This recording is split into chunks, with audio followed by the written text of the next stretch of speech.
La première série, série numéro 1, je pense qu'on s'était arrêté au niveau de l'exercice 6.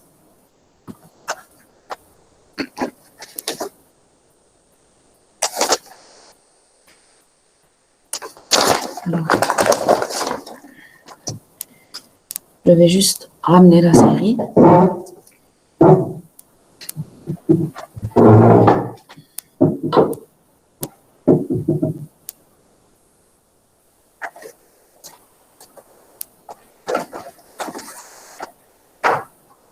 Ok, donc mettez la série à côté de vous.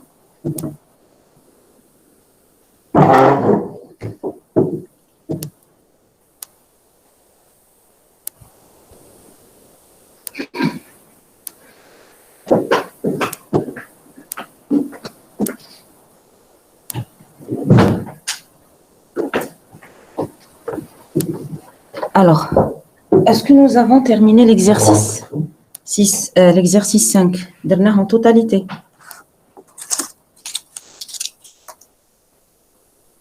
Est-ce que vous arrivez à m'entendre? Oui, madame. D'accord. Est-ce qu'on a terminé l'exercice 5 de la série? Oui, madame, oui. Très bien. Donc, nous allons entamer aujourd'hui, comme la série 6, la série numéro 1, كملوها اليوم إن شاء الله. ونبداو un nouveau chapitre, Inch'Allah. Donc, je vais lire l'énoncé de l'exercice 6. Soit l'architecture d'un réseau informatique suivant, sachant que les terminaux utilisent la même configuration du matériel, donc même type de TCD et même type de ligne. Donc, là, en général, quand on vous dit que les terminaux utilisent la même configuration du matériel, ça veut dire les ETCD ont les mêmes capacités.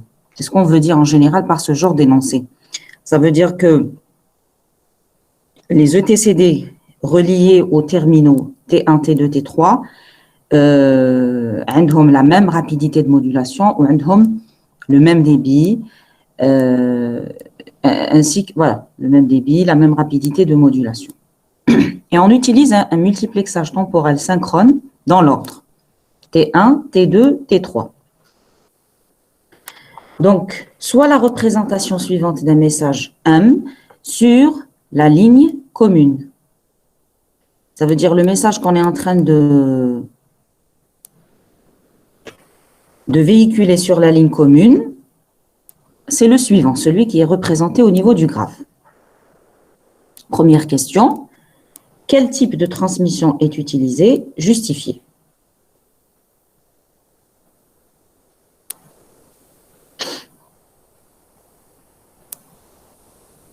Donc, Transmission numérique.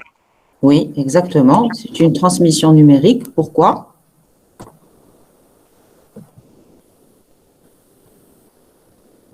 Donc, c'est une signal carré. Oui, alors c'est une transmission numérique. Ce n'est pas une transmission analogique parce que là, le signal, il n'est pas sinusoïdal. C'est un signal carré. Donc, on dit que c'est une transmission numérique. Donc, on va dire car le signal représenté sur le graphe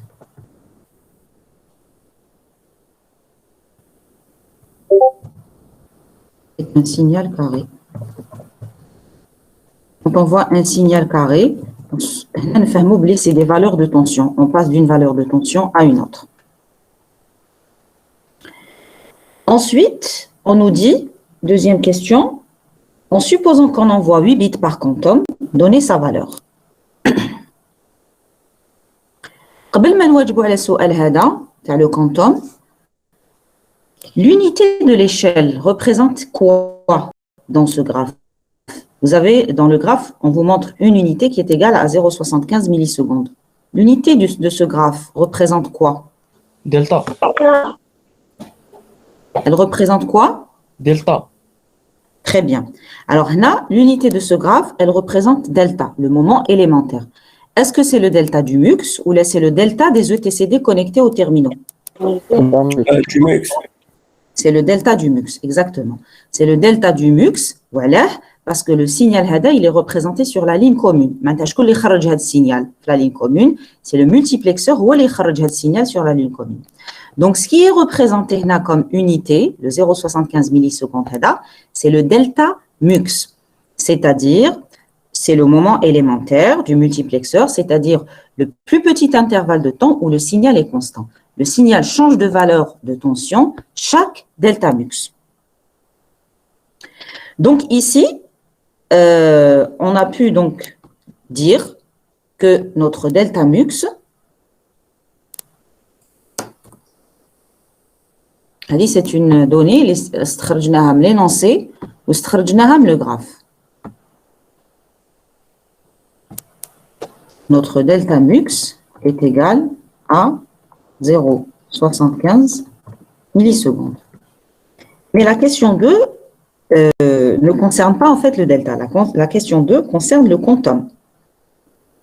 Donc, là, madame, on est en train d'utiliser un multiplexage temporel synchrone. Le principe du multiplexage temporel synchrone, c'est d'allouer une portion de temps constante, un intervalle de temps constant, à chaque terminal dans l'ordre pour qu'il puisse envoyer son message. Donc, ici, on nous dit que dans un quantum, on envoie 8 bits. Dans un quantum, on envoie 8 bits. Il faut trouver la valeur du quantum. Là, pour calculer la valeur du quantum, il faudrait qu'on recherche au niveau du graphe la valence du signal. Au niveau de ce graphe-là, il faudrait chercher la valence du signal. Alors, quelle est la valence de ce signal? Il y a 2 états, madame, dans ce graphe. Pourquoi 2 états? Quels sont ces 2 états? Où sont les 2 états? E1 et E2. Oui, mais le signal ne passe pas que par E1 et E2. Il passe aussi par moins E2. Il passe par moins E1. N'oubliez pas, c'est un signal numérique. Madame, on comptabilise les états négatifs. Bien sûr, parce que nous avons un signal analogique. Ce n'est pas une amplitude. E1, E2, moins E1, moins E2, tout ça, c'est des états. D'accord? On est dans une transmission numérique. Donc, je comptabilise les tensions positives et je comptabilise les tensions négatives. Ça veut dire sur le graphe, on dit 4 états. Le signal passe par 4 états différents. E1, moins E2, E2, E1, le signal à tension nulle. Ça veut dire qu'il n'y a aucun message en fait. On va de moins E1, moins E2, etc. Donc, quel est le nombre d'états dans ce signal-là? Le nombre d'états, ce qu'il faut d'abord chercher,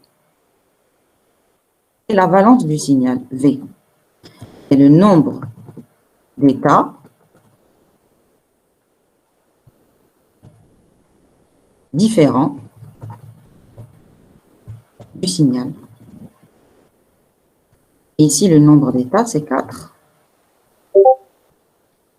On passe par E1, E2, moins E1 et moins E2. Donc, les états d'Ielna. Donc, la valence d'Ielna est égale à 4. Cela veut dire qu'on est en train de transmettre 2 bits par seconde, par delta. Par delta mux plus précisément. 2 bits par delta mux. Alors, si je suis en train de transmettre 2 bits par delta mux. Madame, comment on a eu le delta mux? Je n'ai pas compris. Le delta mux, بدينا به خرجناه من الجراف. خرجناه من الجراف. جبناه من الجراف. قلنا باللي الجراف هذا il représente le signal numérique sur la ligne commune. Ça veut dire que ce graphe, ce signal carré, il a été généré par le MUX. Et au niveau de l'échelle qui est donnée, une unité, c'est 0,75 millisecondes. L'unité ici correspond à quoi? Correspond à un delta MUX, c'est-à-dire au plus petit intervalle de temps où le signal est constant. D'accord? D'accord. Parce que ici, dans cet exercice, ما عطاوناش les rapidités. ما عطاوناش la rapidité de modulation تاع le MUX. Donc, نعطيوها لي نقدر نخرج منها le delta MUX. ندير 1 sur R. وما عطاونيش la rapidité de modulation تاع les ETCD. Donc, ما عنديش un énoncé qui me donne des rapidités de modulation pour pouvoir déduire le delta. Par contre, j'ai un graphe. Et donc, c'est à partir de ce graphe-là que j'ai déduit la valeur de mon delta. Voilà. Donc, on a déduit la valeur du delta MUX à partir du graphe et de l'énoncé. Donc, 0,75 millisecondes. Ensuite, au niveau de la deuxième question, on nous dit trouver la valeur du quantum, sachant que durant un quantum, j'envoie 2 bits. Donc, qu'est-ce qu'on fait? On calcule la valence du signal. La valence du signal est égale à 4 parce que le signal passe par 4 états de tension différents. Donc, ça veut dire que j'envoie 2 bits par delta MUX. Donc, si un delta MUX contient 2 bits et que le quantum contient 8 bits, cela veut dire quoi? J'ai 4 étapes par quantum. Voilà. Si je veux exprimer une relation entre le quantum et le delta MUX, ça sera combien de delta MUX? 4. Voilà, ça sera 4 fois delta MUX. Il a une relation entre le quantum ou delta MUX, le quantum sera égal à 4 fois delta MUX. Voilà. Parce que dans un quantum, on envoie 8 bits. Ou un delta MUX, j'envoie 2 bits. Je vais déduire ça à partir de la valence. Donc, je déduis que le quantum, c'est 4 fois delta MUX, c'est-à-dire 4 fois 0,75. Donc, ça nous donne 3 millisecondes. 3, madame. 3. 3 millisecondes. Voilà. Donc, la valeur du quantum est égale à 3 millisecondes. Est-ce que tout le monde est d'accord?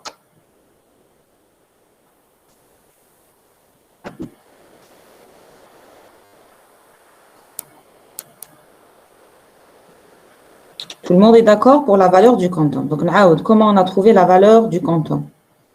D'abord, le delta MUX à partir du graphe. Donc, ce graphe, le signal carré représente la transmission du signal par le multiplexeur sur une voie commune. Donc, l'unité de temps, si vous voulez, ou là, le plus petit intervalle de temps où le signal est constant, au niveau du graphe, représente le delta MUX. C'est-à-dire le plus petit intervalle de temps où le signal est constant. Effectivement, le signal passe d'une valeur de tension à une autre, chaque delta MUX. Donc, je calcule le delta MUX, donc je le déduis du graphe, 0,75 millisecondes. Après, on me dit, calculer le quantum si, sachant que le quantum, durant un quantum, j'envoie 8 bits. Donc, je commence par chercher la valence de mon signal. Dans le signal HADA, il y a 4 valeurs de tension différentes. Donc, nous avons 4 états différents. Donc, notre valence est égale à 4. Cela veut dire qu'on transmet 2 bits par delta MUX. Et donc, si le quantum contient 8 bits, ça veut dire que le quantum contient finalement 4 états delta MUX, sachant qu'un delta MUX contient 2 bits. Donc, le quantum, c'est 3 millisecondes.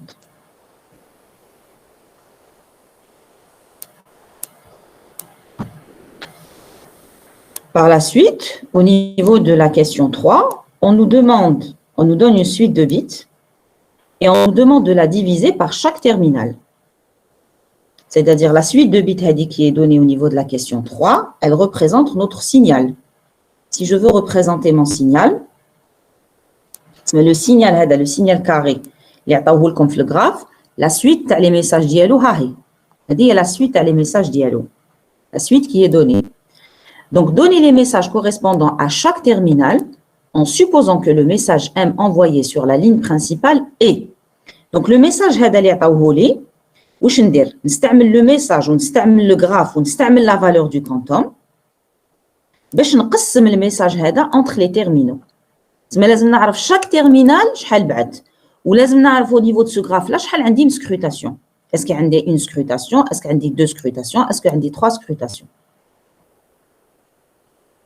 Donc, allez-y, j'attends vos propositions. Essayez de m'envoyer via le chat. Au niveau du graphe, madame, on peut diviser le graphe par cathéter. C'est-à-dire que cathéter correspond à un terminal et Oui. on respecte l'ordre de T1, T2, T3. Des premiers cathéters, ça correspond au cathéter envoyé par T1, ensuite on passe à T2, ensuite Exactement. T3, et on Oui, boucle. oui.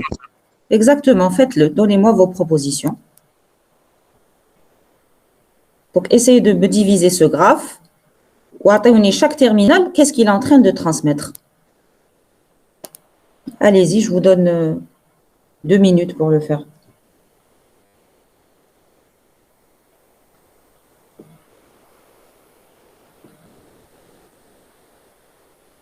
Madame, Madame?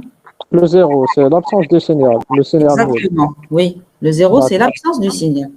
Ça veut dire que rien ne transmet. Durant le deuxième quantum, il n'y a aucune transmission.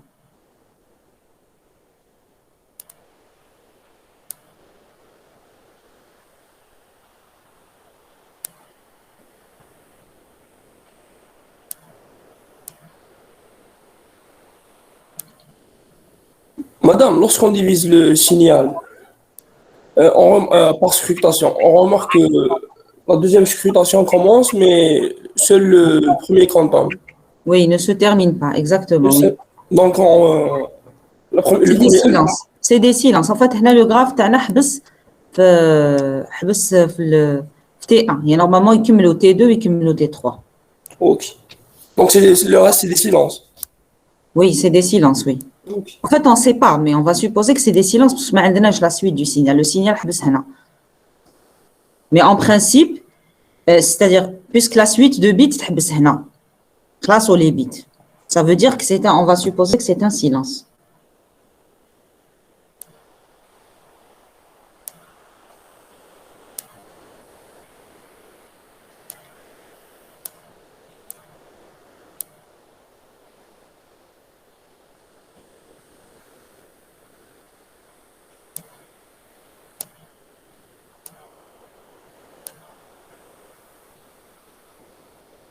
Donc, mademoiselle Khalel, continuez. Vous avez donné T1, là, le message de T1. T2, vous avez dit que c'est un silence. Très, très bien. T3, c'est la suite des bits. Voilà. Donc, le passage T1, T2, T3, Hada, c'est une scrutation.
OK. Alors,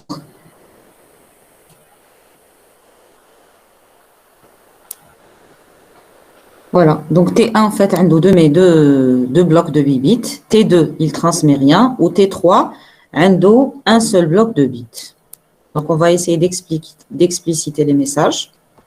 Donc, n'oubliez pas, on est en train d'utiliser un TDM synchrone, un multiplexage temporel synchrone. Donc, les premiers 8 bits appartiennent à T1. Donc, les premiers 8 bits. Donc, on utilise les bits, on utilise le graphe aussi. Hein. Les premiers 8 bits, c'est T1. On va dire T2, à la le graphe, il y a un silence. Ça veut dire T2, il ne transmet rien. Au niveau de T2, il y a un silence. On va dire T3, il transmet la deuxième suite de bits. Allez.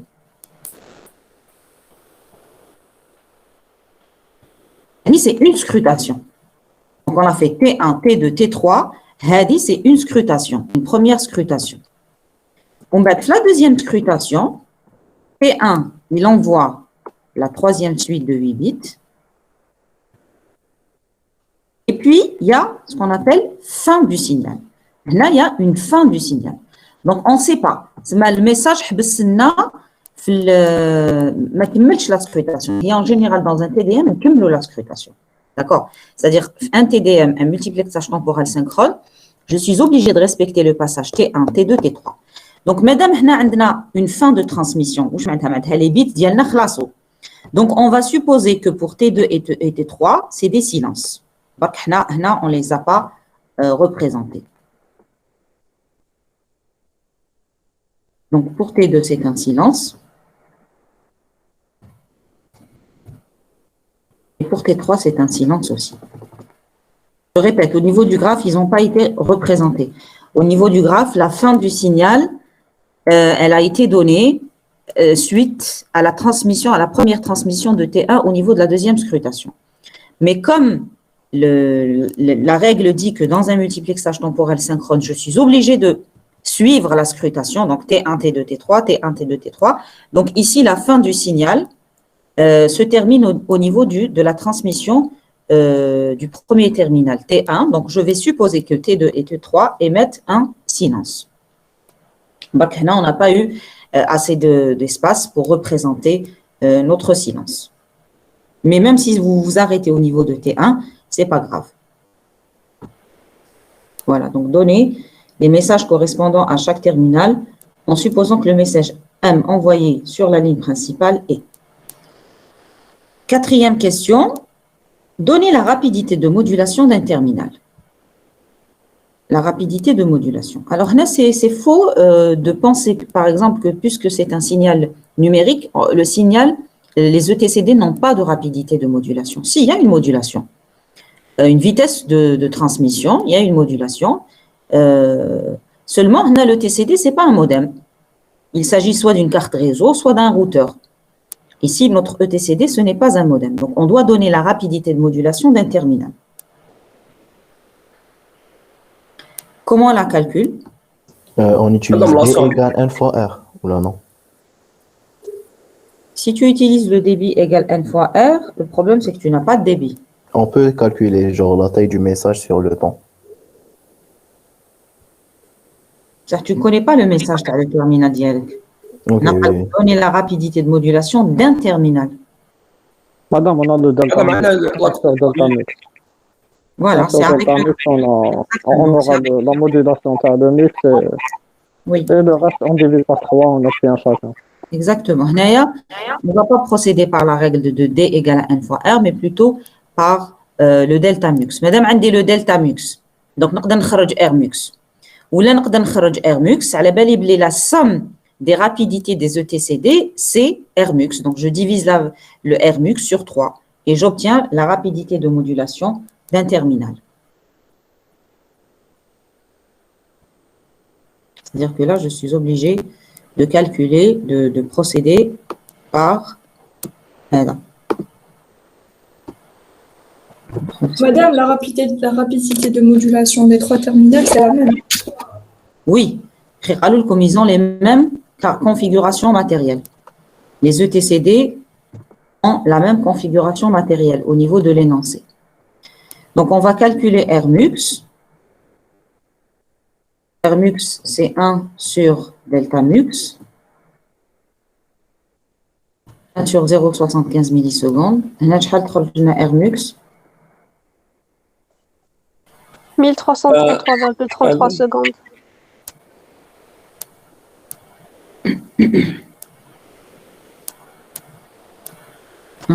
Sur 0,75. 1,33. Alors, attendez, là, il faut transformer parce que pour trouver le résultat en BOD, il faut transformer le 0,75 en secondes. 0,75 millisecondes, c'est 75. On trouve 1333 BOD, madame.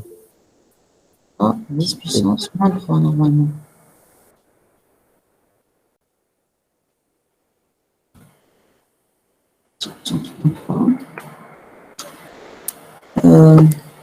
Voilà, c'est 0,75 millisecondes. Si je veux l'écrire en secondes, ça va être quoi? C'est 0,75 fois 10 puissance moins 3, madame. C'est-à-dire c'est 0,0 0, 0, 0, 75. Oui. 0,0075, oui.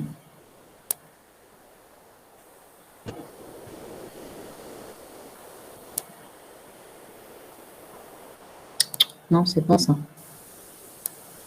On rajoute un 0. Madame, 0,3075. 3 0.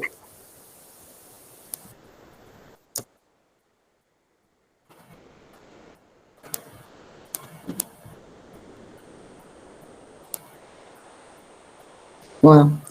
Donc là, on va trouver à peu près une rapidité du MUX qui est égale à 1333 à peu près, hein, BOD. On va retrouver une rapidité de modulation Rmux qui est égale à 1333 BOD. Rmux Hadi, c'est quoi? C'est la somme de la rapidité du terminal T1, d'accord, plus la rapidité du terminal T2, plus la rapidité du terminal T3. Donc, comme la rapidité des ETCD est identique, d'accord, cela revient à dire que si je veux calculer la rapidité d'un terminal I allant de 1 à 3, c'est 1333 sur 3. Et on trouve à peu près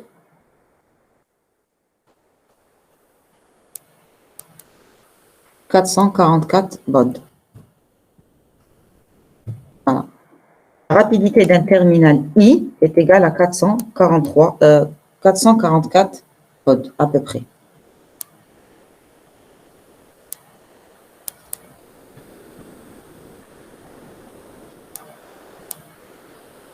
Voilà, جبدناها من la rapidité du MUX.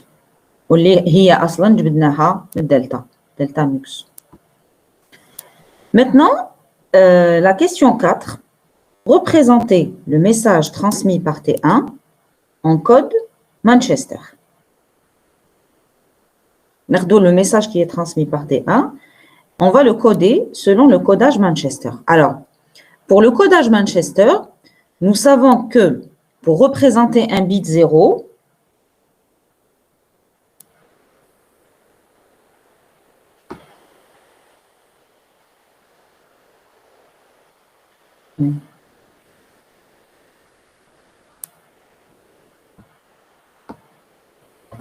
le codage Manchester, donc le message T1 il faut le représenter à travers le codage Manchester. Comment fonctionne le codage Manchester?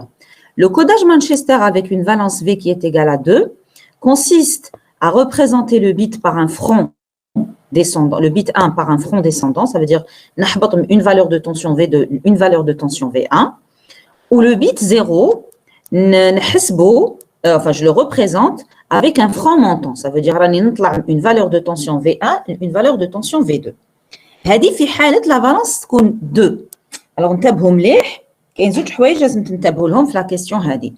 الحاجة الأولى c'est que حنا on va représenter le message transmis par T1 en codage Manchester avec une valence est égale à 4. C'est-à-dire qu'ici la valence ديالنا تساوي 4 ما تساويش زوج. Donc il faut réfléchir à une manière, à un codage avec lequel on pourra coder ce message-là. La deuxième des choses, c'est le terminal T1 qui va envoyer le message. représenter le message transmis par T1 en code Manchester. Le message, où est-ce qu'on va le représenter? On va le représenter, je vais le mettre ici en rouge, sur la ligne basse vitesse. D'accord? Sur la ligne basse vitesse. Ça veut dire entre le TCD et le MUX. Le message T1, quand il transmet ses messages, il les transmet vers le MUX. Le MUX, il les met dans une mémoire tampon. Même mémoire tampon, les MUX, il les charge sur la ligne commune.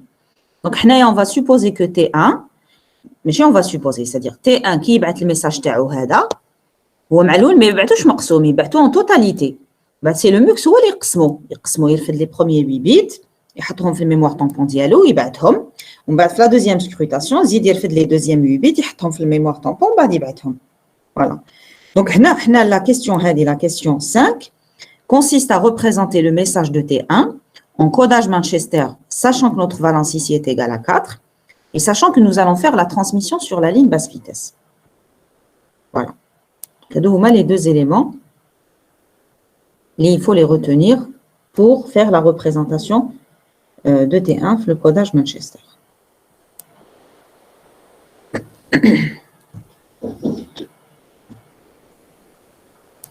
Donc là aussi, essayez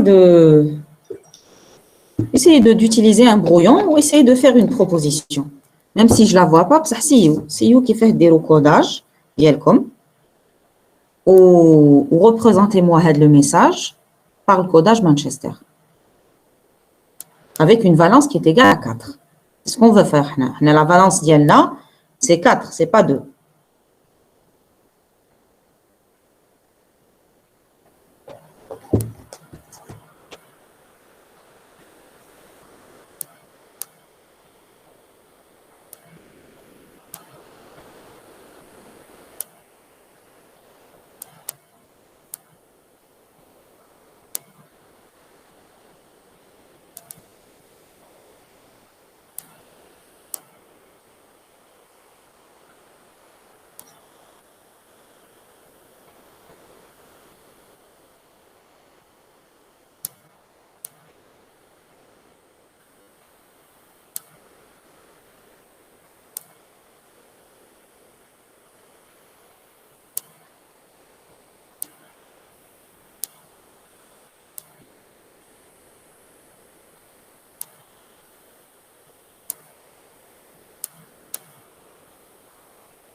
Alors, ici, donc, je disais, il faut prendre en considération le delta. Donc là, on va représenter le message sur la voie basse vitesse.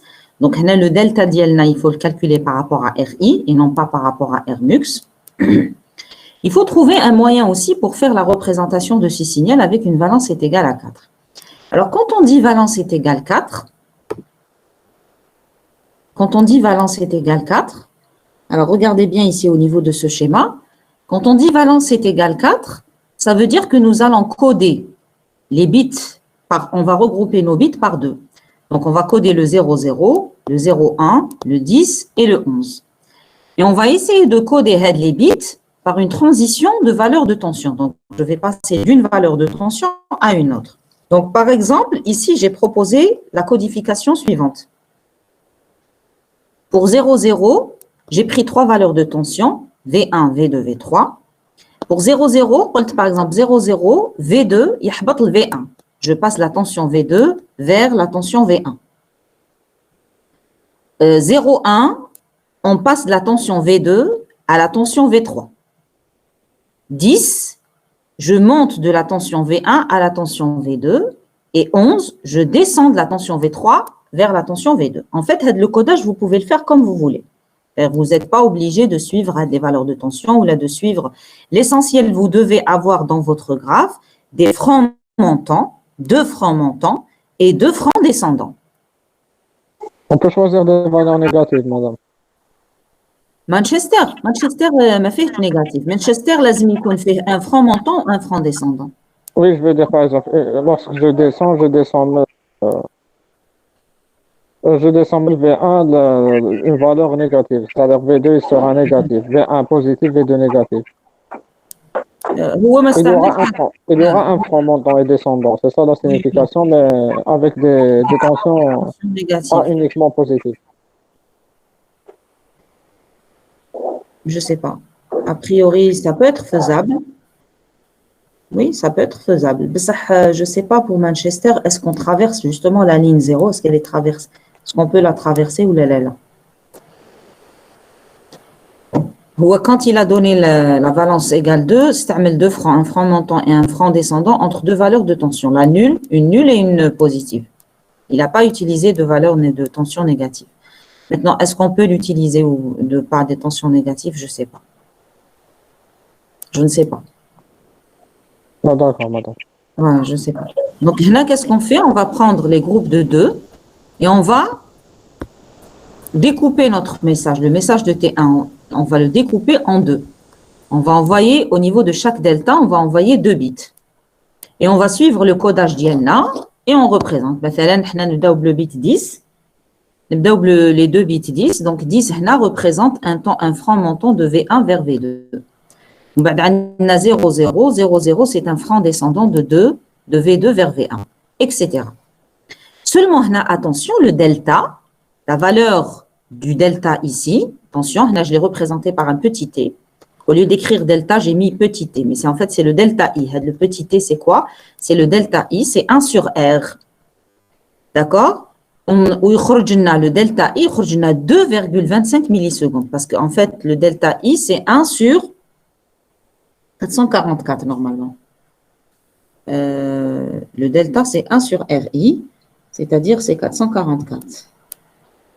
Alors, le delta I, RI, c'est 444,44 millisecondes. Bod. C'est-à-dire, il a delta I, il y a 0,00225 secondes. C'est l'équivalent de 2,25 millisecondes. Alors, هنا إلا حبيتو نصغر شوية هذا باش نكتبوا لي الكالكول ديالنا.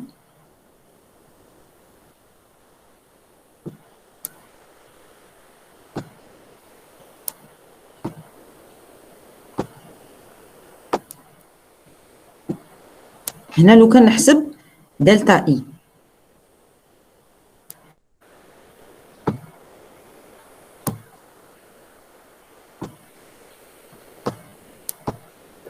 Madame, Delta I, oui. معليش دينا 2 بيت 0 0 0 La valence égale 4. اش معناتها la valence égale 4؟ معناتها راك تبعت 2 بيت par 2 بيت دونك هنا نقسم باش نلقى الدلتا اي ديالي نقسم 1 sur la valeur de la rapidité. La valeur de la rapidité لقيناها 444 à peu près.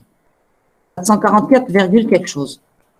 Donc, lorsqu'on divise 1 sur 444, on a à peu près 0,002. Madame, 5, oui. est-ce qu'on pouvait prendre RV1, V2?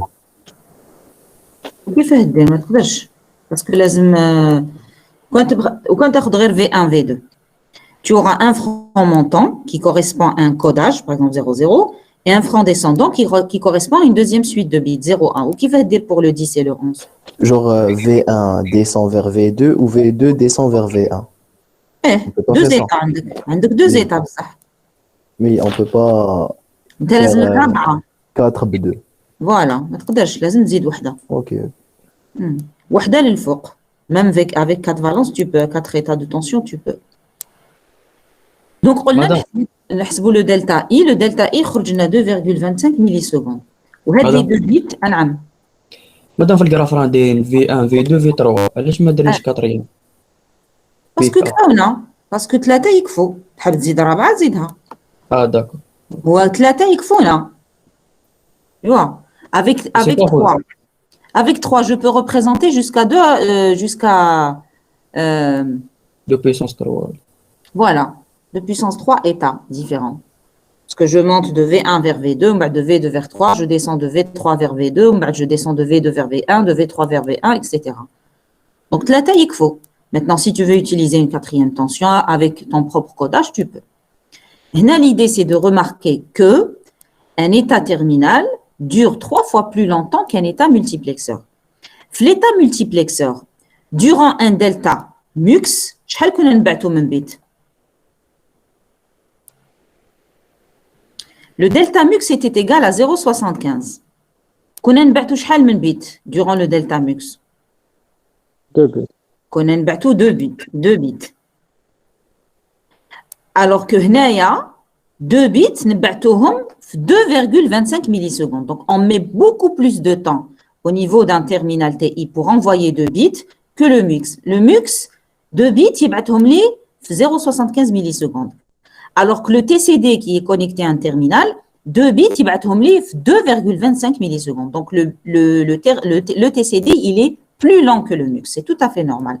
Parce que le mux, qu'on a la dernière fois, on a la rapidité de modulation de le mux, c'est la somme des rapidités de modulation des ETD. Donc là, ce qu'il faut savoir au niveau de cette question, c'est que l'état terminal dure 3 fois plus longtemps qu'un état multiplexeur. Le delta I, il dure 3 fois plus longtemps qu'un état multiplexeur. Le delta I, il est à 2,25 millisecondes, c'est à peu près 3 fois 0,75. Donc, on a le 0,75 d'y aller. اللي هو l'état multiplexeur multiplié par 3 يخرج لي 2,25. Voyez. Donc là, c'est pour vous dire que le mux, il est plus rapide que les ETCD reliés aux terminaux. Voilà. Alors, vous pouvez bien sûr choisir un autre codage. Hein. L'essentiel, vous respectez Manchester, c'est ça. L'essentiel, vous respectez les francs montants, les francs descendants. Vous tenez en compte votre valence et vous tenez en compte aussi que vous êtes en train de transmettre sur la ligne basse vitesse et non pas sur la ligne haute vitesse. Alors, 6e question. S'il n'y a pas de questions, on passe donc à la question numéro 6. La question numéro 6, c'est calculer le temps de transmission du message réseau codé en ASCII avec contrôle de parité par caractère transmis par le terminal T3. Là, on va supposer que le terminal T3 a le message réseau, le mot réseau. Seulement le mot réseau, le codage ASCII. Le codage ASCII, c'est un code. Il existe plusieurs codes en informatique. Une manière de coder les bits. Normalement, je vous le chapitre 2. Je vous comment coder les différents bits. L'essentiel, je vous explique le principe du codage ASCII. Le codage ASCII,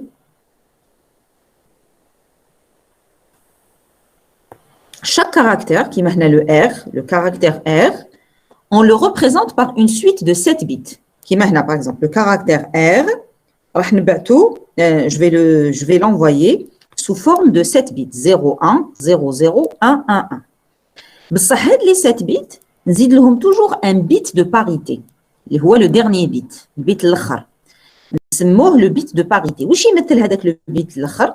Il met la somme de la parité de mon message. Donc, si je prends par exemple la lettre R, la lettre R, elle est représentée par les bits 0, 1, 0, 0, 1, 1, 1. Quel est le nombre de bits à 1? Est-ce que le nombre de bits qui sont à 1 dans la lettre R, il est pair ou là, il est impair? Si il est pair, je rajoute un 0. Qui maintenant, les bits qui sont à 1. Donc, je rajoute un bit de parité, ce qu'on appelle le contrôle de parité. Z d'un 0. Il est quand dit le nombre de 1 dans un caractère, il est impair, donc Z d'un 1, qui m'a fait le caractère E. Supposons que le caractère E, نستعمل هذا le codage. 1, 1, 1, 1, 0, 0, 1 et 7 bits. شحال عندي le nombre de 1 في le caractère E عندي 1 2 3 4 5 donc le nombre de bits qui sont à 1 au niveau du caractère E il est impair. Ça veut dire que le bit de contrôle que je rajoute, le huitième bit, le bit de contrôle, le huitième bit, c'est le bit de contrôle. هذا le huitième bit, نزيد à 1 parce que le nombre de bits à 1 dans la lettre E, il est impair. Donc, c'est le principe du codage ASCII. Donc, je répète, le codage ASCII, chaque caractère alphabétique, on le représente par une suite de 8 bits, avec laquelle il y a un bit de contrôle de parité, le dernier bit de l'octet, un bit de contrôle de parité. Ça veut dire que le nombre de bits qui sont à 1 au niveau de mon caractère, إذا لقيتو pair, نزيد un 0 à la fin. إذا لقيتو impair, نزيد un 1 à la fin. Voilà. C'est le message, le principe du codage ASCII. Donc, à la question les posée on a calculé le temps de transmission du message réseau codé en ASCII transmis par le terminal T3. Le temps de transmission, il dépend de quoi? باش نحسب le temps de transmission واش لازم نعرف جوج حوايج L'émission et la propagation. لازم نعرف très bien لازم نعرف le débit ولازم نعرف la taille du message هادو هما les deux éléments اللي لازم نعرفهم باش نحسب le temps de transmission لازم نحسب la taille du message réseau en bit كي نقول la taille du message معناتها en bit ولازم نعرف le débit. Donc je vous demande de me calculer d'abord la taille du message réseau en bits et de me trouver le débit de la transmission. Alors, c'est le terminal T3 Donc, le terminal T3 le message réseau. Voilà. Donc, essayez de me trouver d'abord le débit. La taille du message. Donc, j'attends vos propositions.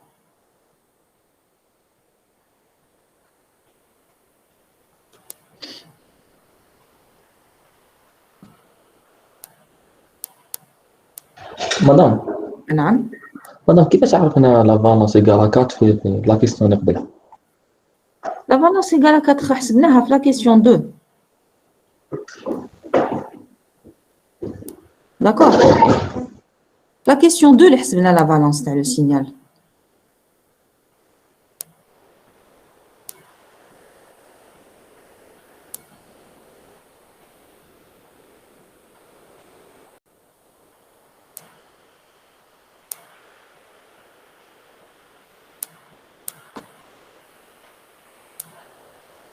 Donc voilà, je vous demande s'il vous plaît de me calculer la taille. La taille du message, oui, c'est 56, oui. C'est juste mademoiselle Aïd Saïd, c'est 56, c'est-à-dire on prend le nombre de caractères les عندنا au niveau du message réseau. Nous avons 7 caractères, R, E, S, E, A, U, X, 7 caractères, sachant que chaque caractère est codé sur 8 bits, donc on fait la multiplication 7 fois 8, on trouve 56. Dans le cas, là, le débit du terminal T3.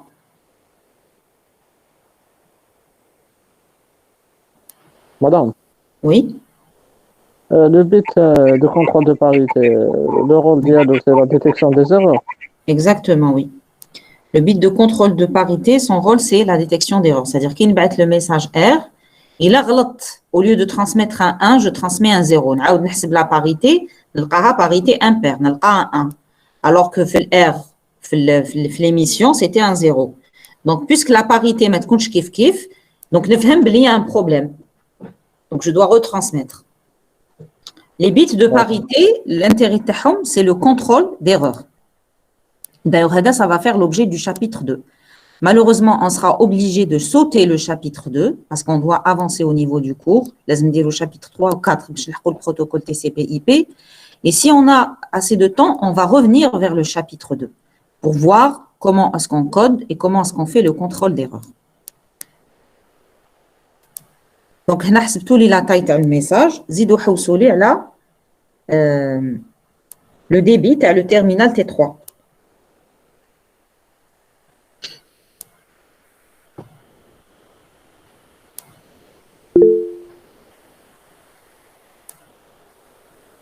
Très bien. Donc, on a la taille du message.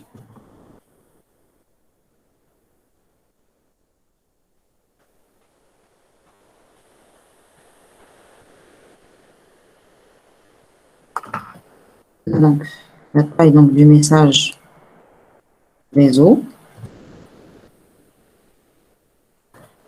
c'est 8 bits fois 7 caractères. On a 56 bits.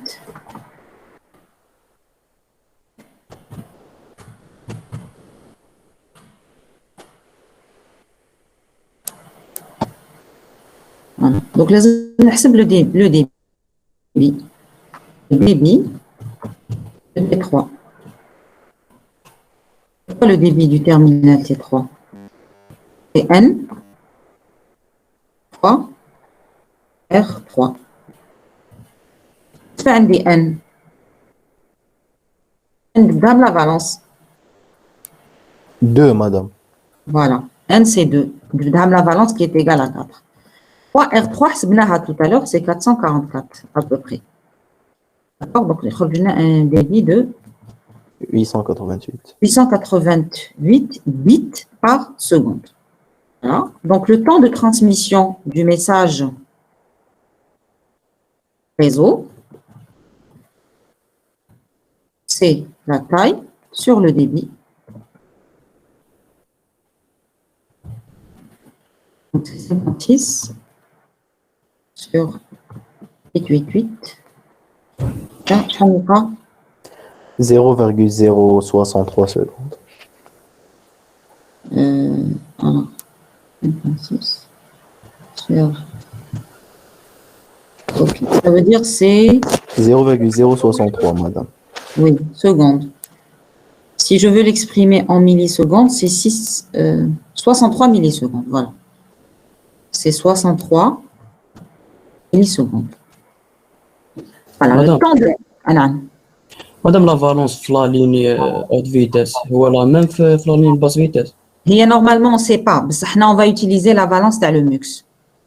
Elle peut être différente, effectivement. تقدر تكون مختلفة. Oui, justement, في la question 5 ديناها V égale 4 تاع الميكس. دينا تاع الميكس, oui, effectivement. Parce que ما على بالناش. Mais هي تقدر تكون مختلفة. يقدر le MUX يخدم بune valence ou le signal T3 يخدم T1 يخدم بune valence. هنا on a supposé que c'est la même que celle du MUX, d'accord? Mais تقدر تكون مختلفة. D'accord? Oui, c'est bon.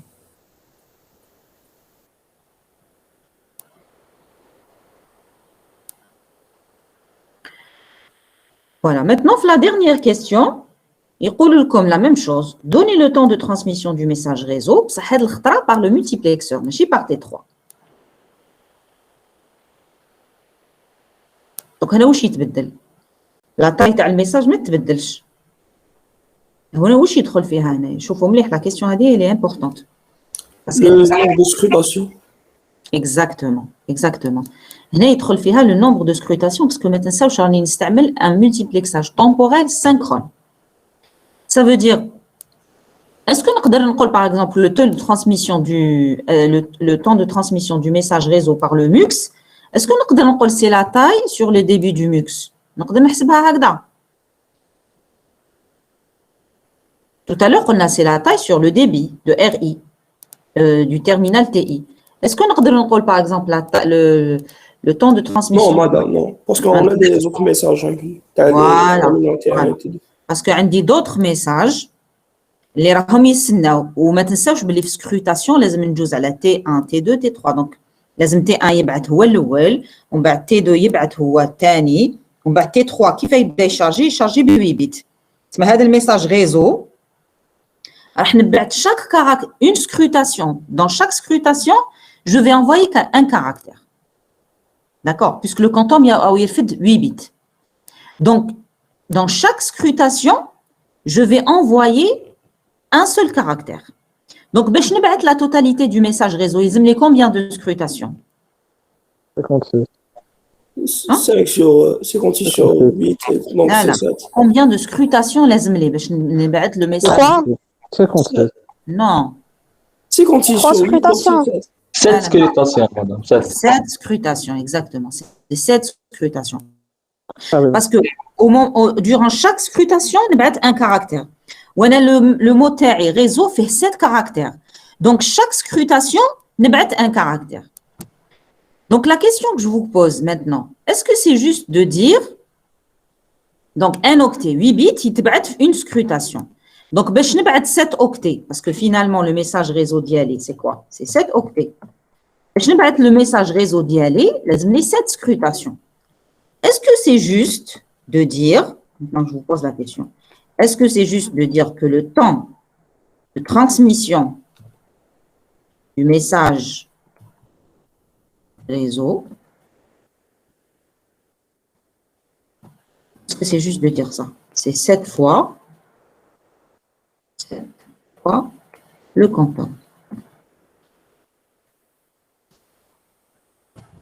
Non, fois le quantum fois 3, parce que le quantum, Non, ça madame. correspond à un seul. Très bien, Parce voilà. qu'une scrutation ne dure pas un quantum. Exactement, voilà. Une scrutation ne dure pas un quantum, mais elle dure 3 quantums. Voilà. Une scrutation, elle ne dure pas un quantum. Ça veut dire لازم نستنى الوقت تاع T1 ونستنى الوقت تاع T2 هادو نحسبهم باش نعطي la main T3. Donc, effectivement, c'est 7 fois le quantum fois 3. voilà, fois 3. Donc, Madame, est-ce qu'on peut dire que c'est 7 fois le quantum fois 3 plus 2 parce qu'on a 2 quantums avant le T3. لا بصح راك تحسبهم في الست هذوك لي دو كونتوم يدخلوا في البروميير سكروتاسيون. Mais après, par exemple, la dernière scrutation, on ne va pas s'arrêter dans la dernière. Et il y a 2 quantums en plus. لا بصح انت déjà la première scrutation c'est quoi? فيها 3 quantums, tu es d'accord avec moi? Oui. La première scrutation ديالك فيها 3 quantums. هذوك لي 3 quantums راح تضربهم في 7 يعني والاولى داخله فيهم. La scrutation الأولى راهي داخلة. تسمى تحسب la première scrutation, la deuxième, la troisième, la quatrième, la cinquième, etc. Donc, pas la peine de rajouter هذوك les deux quantums تاع T1 ou T2 parce qu'on محسوبين هنا لداخل. Donc, le temps de transmission du message réseau par le multiplexeur, c'est 21 fois le quantum.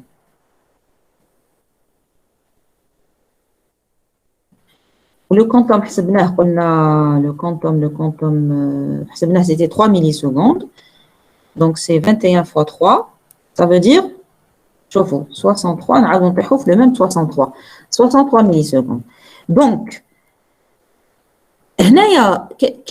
le fait qu'on retrouve la même valeur, tout à l'heure, quand on a cherché le temps de transmission, le message par le terminal T3, il y a 63. Et le temps de transmission, le message par le MUX, il y a 63. Qu'est-ce qu'on reflète? Qu'est-ce qu'on fait sortir en fait? Qu'est-ce qu'on démontre? Le MUX est 3 fois plus rapide que le TCD. Mais ça, s'il est 3 fois plus rapide, pourquoi il a mis le même temps? Parce qu'il va passer aussi par le T1 et le T2. Parce que là, justement, c'est l'inconvénient. Là, qu'est-ce qu'on fait ressortir? Bien que le MUX soit 3 fois plus rapide que le terminal, mais on a le temps de transmission du message réseau par un terminal ou le temps de transmission du message réseau par le MUX, kif. À cause des silences. Voilà, à cause des silences, exactement. Donc là, on reflète l'inconvénient du TDM, l'inconvénient du multiplexage temporel synchrone. Donc, même si mon MUX, il est plus rapide, mais finalement, il va durer le même temps. Le même temps, le message réseau par le terminal T3, c'est le même temps le message réseau le MUX. Donc là, on fait ressortir l'inconvénient du multiplexage temporel synchrone.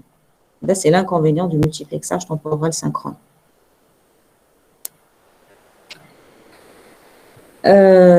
Alors, comme on a fait un CP à Zouj. Vous étiez au courant? Oui, La déléguée, elle est là, la déléguée, mademoiselle Meki. Je suis là. Avec les enseignantes à la section C, on s'est réunis vers 14h en ligne. Vous avez reçu le message? On a reçu le message, mais on avait un TP, le système d'exploitation en même temps. On ne pouvait pas le rater. Ah, d'accord. Quel est ton TP en ligne? Oui. D'accord. C'est pour ça que je ne Exactement. Mais il fallait nous dire, c'est-à-dire parce que ce n'est comme on savait Et c'est pas. vrai, c'est vrai. Et il fallait juste dire, non, il fallait dire qu'avec le créneau, mais ça aide comme Non, parce que déjà, le truc, t'as le TP système, ça a été dit la dernière minute. Le TP système, enfin, le créneau, t'as le TP système, ça a été dit la dernière minute. Donc, mais c'était non, bien. parce que là, le CP, c'est pour dire quels sont les problèmes que vous rencontrez lors de votre. Si vous avez vraiment des problèmes, moi, je vous demande d'insister à M. Boukala pour refaire ce TP en ligne. Parce que les enseignants qui malqaouch les étudiants, à la belle, les absents, ils ont toujours tort. Les enseignants qui malqaouch les étudiants, ah, très bien, ils sont pas là, donc s'ils ont des problèmes, ils nous les transmettent, par écrit. Oui. Vous pouvez le faire. Vous pouvez envoyer à M. Boukala. Maintenant, si vous voyez qu'il y a un problème, un vrai problème que vous devez traiter ou là que tous les enseignants doivent traiter en ligne, tous les enseignants économiques présents, à ce moment-là, je vous invite, essayez de voir à M. Boukala pour refaire carrément cette séance en ligne, pour la refaire. C'est à vous de voir. Vous êtes, voilà, tout machauffe. Vous allez juger. Si c'est des petits problèmes que vous pouvez reporter par écrit, et vous allez les transmettre à M. Boukala. Il va nous faire part. Maintenant, si vous voyez qu'il y a un débat, que vous devez débattre sur des choses sérieuses, à ce moment-là, il faut réclamer c'est un droit, hein, les CP. Hein. C'est votre droit. Plus absolu. Voilà. Voilà. Ou donc, qui m'a aidé le TP système qui se fait à la dernière minute. Ma كنتوش تقراوه avant ou la بدلت juste le ساعة. Justement, madame, le TP, on n'a pas commencé TP système cette semaine. Il n'y avait pas de prof, il n'y avait pas de chargé. Ah, d'accord. Le TP était censé se faire mercredi, mais les autres TP. Mais vu qu'on n'a pas de prof, on a une prof à l'étranger, le samedi, alors que le samedi, c'est notre seule journée libre. Donc, il y a un problème vis-à-vis du TP. Donc, حتى السمانة اللي فاتت باش بديتوا تقراو. حتى البارح. حتى البارح باش بديتوا le premier TP système. Oui. Et donc là, qu'est-ce qu'elle va faire? Elle va rattraper ou là, comment elle va faire? Justement, notre prof de système, elle nous a dit de ne pas nous plaindre. Parce que là, il faut profiter de la prof qui est comme le samedi pour récupérer les séances. Enfin, d'accord. Donc, chauffons Thomas essayez de correspondre, mais en tout cas, essayez de correspondre à M. Boukala pour ce genre de problème. D'accord. On va le faire. Ok, donc s'il n'y a pas de questions, il nous reste quelques minutes. Madame. Oui. Madame, s'il vous plaît, علاش قلنا un inconvénient du TD1 alors que في 63 millisecondes بعثنا 3 messages تاع le TTD1 و 2 3. En fait, ما على بالناش اسكو كان عندهم دي ميساج ولا لا كانوا قادرين ما كانش عندهم لي ميساج. C'est-à-dire واش حبيت نقول لك dans le cas où il était 1 et 2 ما يبعثوا aucune chose, tu es obligé تستناهم. Tu vois, لو كان T1 ما عنده ما يبعث و T2 ما عنده ما يبعث و T3 عنده الميساج ريزو. هذاك الميساج ريزو au lieu نبعثو en moins de 63 millisecondes, je suis obligée d'attendre le quantum, d'allouer le quantum à T1 et T1 je ne sais pas s'il va envoyer ou non. On va نزيد نستنى aussi T2 باش je donne la main à T3. Alors la meilleure solution c'est asynchrone, madame. Voilà, c'est le asynchrone ou ce qu'on appelle le statique. Dès qu'il y a quelque chose de prêt à être envoyé, on l'envoie directement. Au lieu d'attendre, les autres terminaux qu'ils envoient quelque chose. On ne sait même pas s'ils ont quelque chose à envoyer ou là. Voilà. Merci, madame. Je vous en prie. Bien, donc avec cet exercice, on vient de terminer donc la série numéro 1. Donc, هنايا donc فكروني donc نبعث لكم la diapo هذه اللي فيها la correction تاع les séries. Maintenant, il y a normalement si on suit la chronologie اللي بدينا بها, normalement maintenant on commence le chapitre 2. On commence le chapitre 2. Mais comme il nous reste peut-être la semaine prochaine en présentiel, on va de 2 autres semaines, ça sera les vacances. Après les vacances, on aura encore 2 autres semaines. Donc, on va qui traite en fait de la secouche MAC. On est toujours au niveau du modèle OSI. Hein. Là, ce qu'il faut savoir, c'est qu'au niveau du modèle OSI,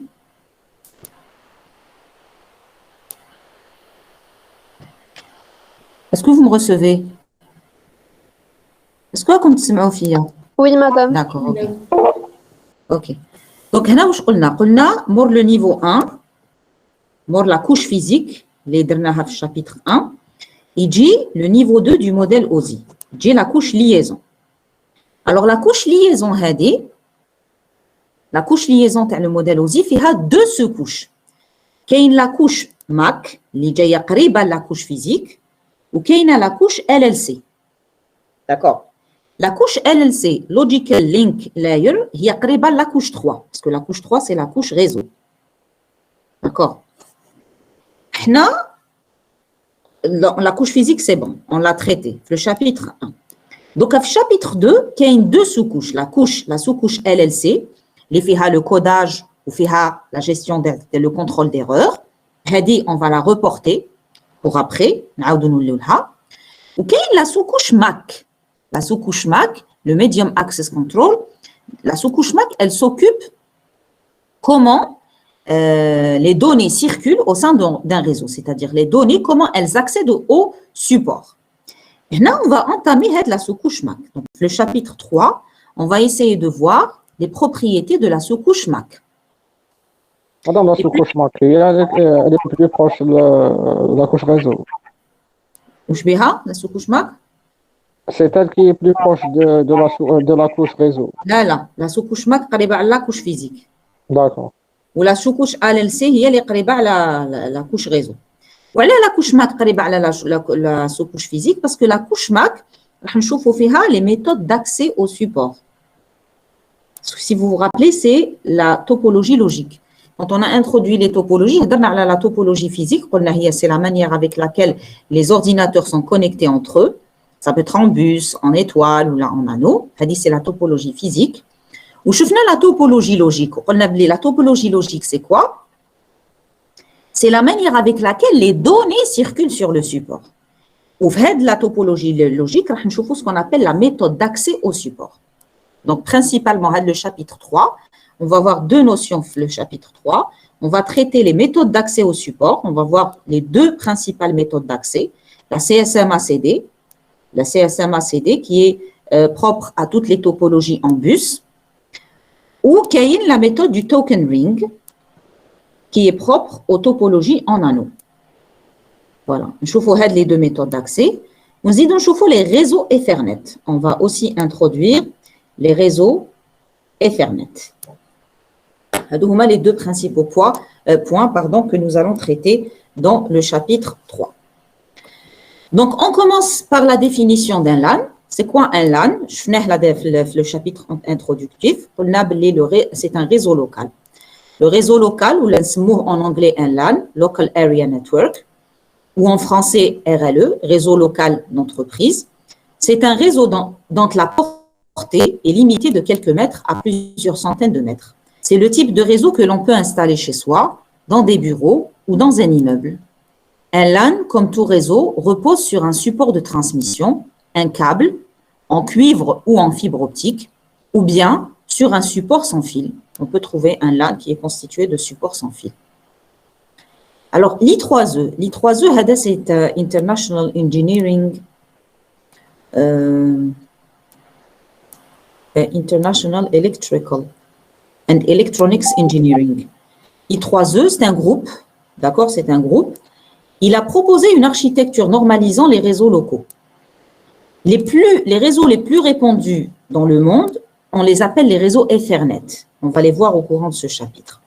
Ils représentent 85% des réseaux dans le monde. Il y a d'autres types de réseaux, ce qu'on appelle les réseaux token ring, qui représentent 15% des réseaux dans le monde. Les réseaux token ring sont ceux qui bénéficient d'une architecture ou d'une topologie en anneau, alors que dans les réseaux Ethernet, c'est une topologie classique en étoile. Quand je prends un LAN, quelles sont les caractéristiques d'un réseau local? La première caractéristique du réseau local, c'est le câblage.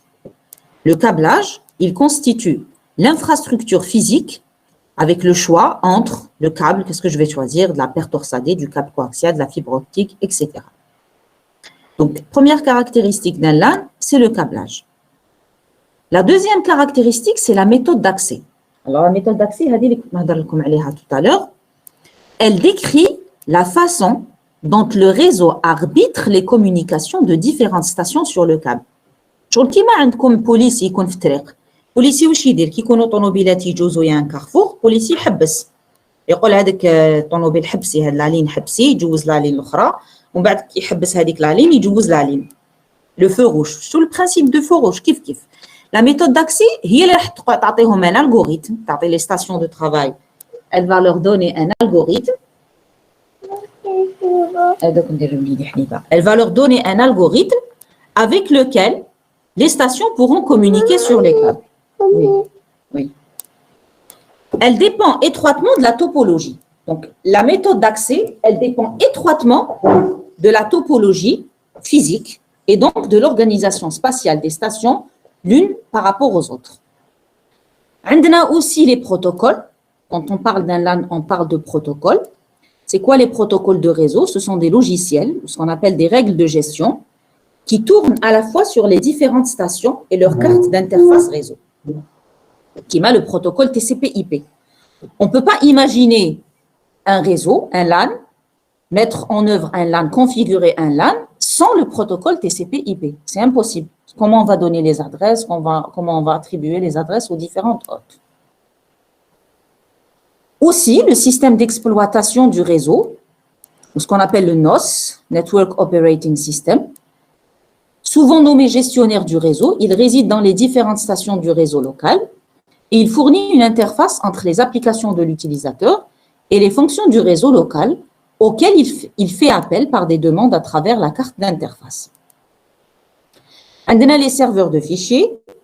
Donc, en général, dans les LAN, on trouve toujours la notion de serveur. Bon, ça peut être serveur de fichiers ou autre. D'accord? Ou on a le système de sauvegarde. C'est un élément indispensable qui fonctionne de diverses manières, soit en recopiant systématiquement tous les fichiers des serveurs, soit en faisant des sauvegardes régulières, éventuellement automatisées. Les serveurs se basent aussi sur le principe de sauvegarde. Il y a là le principe de sauvegarde, parce qu'en cas de panne ou là, en cas de problème, il faut toujours sauvegarder les données pour pouvoir les uploader après. Sauvegarder les données critiques du LAN. Dans un LAN, on retrouve des éléments d'interconnexion, d'accord, tels que les ponts, les routeurs ou les passerelles, qui constituent les moyens de communication qui permettent à l'un des utilisateurs de sortir du réseau local pour atteindre d'autres réseaux locaux ou des serveurs distants. D'accord, en général, les LAN, mais les LAN. Quand on a un LAN, en général, un LAN, il doit interagir avec d'autres LAN ou là avec Internet. Donc, pour communiquer, il nous faut des équipements d'interconnexion.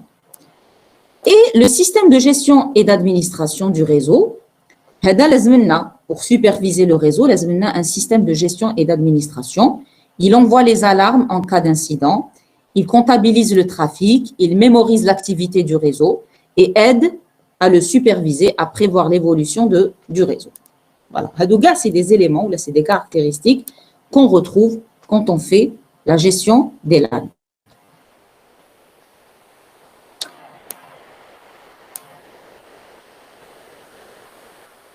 Alors, concernant les topologies, on a déjà les topologies réseau, on a la topologie logique et la topologie physique.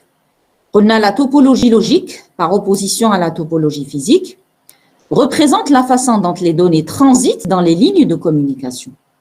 La topologie physique représente comment les PC sont connectés physiquement, alors que la topologie logique représente la façon dont les données transitent dans les lignes de communication. Et les topologies logiques les plus courantes que nous allons étudier durant ce chapitre, c'est Ethernet et Token Ring et FDDI. Les topologies physiques les plus répandues dans les réseaux locaux, je vous déjà, c'est le bus, l'étoile et l'anneau. Voilà. Donc le bus, en général, quand on parle de topologie bus, c'est un câble, on a déjà, c'est un câble commun qui est partagé par plusieurs stations. Ou en général, le câble HADA, il est fait en câble, c'est un câble coaxial. C'est les anciennes topologies en bus. On a la topologie en étoile. dans laquelle tous les ordinateurs sont reliés à l'aide d'un câble à un concentrateur qu'on appelle aussi commutateur ou switch. Si l'un des câbles se rompt, seul l'ordinateur relié à ce câble en est affecté. C'est-à-dire, il a rahlé un câble, le réseau est fonctionnel. Par contre, il a rahlé le point central, le concentrateur ou le commutateur, la notion de LAN disparaît. Aujourd'hui, la topologie la plus répandue, c'est celle de l'étoile, qui consiste à relier tous les PC à un équipement central appelé concentrateur, hub ou switch. Le câble est constitué de 4 paires de fils de cuivre torsadés et il est terminé par des connecteurs RJ45. C'est la topologie les Khidmoubiha en TP. On a aussi la topologie en anneau, d'accord? On l'a vu la dernière fois, dans une topologie en anneau, les ordinateurs sont reliés à un seul câble en anneau et que les signaux transitent en une seule direction. Chaque ordinateur joue le rôle de répéteur en régénérant le signal, ce qui en préserve la puissance. Et dans cette topologie, les ordinateurs parlent à tour de rôle grâce à un jeton qui circule sur les réseaux et qui donne le droit d'émettre. Lorsqu'un ordinateur reçoit le jeton et qu'il souhaite parler, il stocke le jeton puis envoie sa trame de données. Il attend de recevoir la confirmation de réception envoyée par l'ordinateur destinataire, puis enfin passe le jeton. Cette topologie, c'est la plus efficace dans les réseaux où le trafic est élevé. Madame, pourquoi elle est la plus efficace? Comme on a un seul ordinateur qui parle à la fois. Le trafic, il est élevé. Parce que la gestion de la transmission, sauf si j'ai le jeton. Oui, mais si on a plusieurs ordinateurs, il faut attendre longtemps pour avoir le jeton. Si tous les ordinateurs veulent prendre la parole. Les topologies anneaux, en général, le nombre de PC connectés, mais couche kibir bzaf, par rapport au bus ou par rapport à l'étoile. Ah, d'accord. Sauf si on utilise d'autres topologies qui mettent le FDDI ou une doublée ou l'anneau. Au lieu de travailler avec un seul anneau, on travaille avec 2 anneaux. Ah, après, on va voir la topologie FDDI. Elle est faite en fibre optique et il y a un double anneau, ce qui en fait augmente considérablement. D'accord. Alors, topologie hybride. Méthode d'accès. Ok, donc je vais m'arrêter là pour aujourd'hui. D'accord. On continuera. Alors, on est dimanche. On continuera donc mardi. Mardi, Inch'Allah, à 8h15. C'est ça? Non, tout m'a lancé. Donc, c'est jeudi. Non, jeudi, 13h. Non, mardi à 8h15. Oui, mardi, 8h15. Très bien. Ok.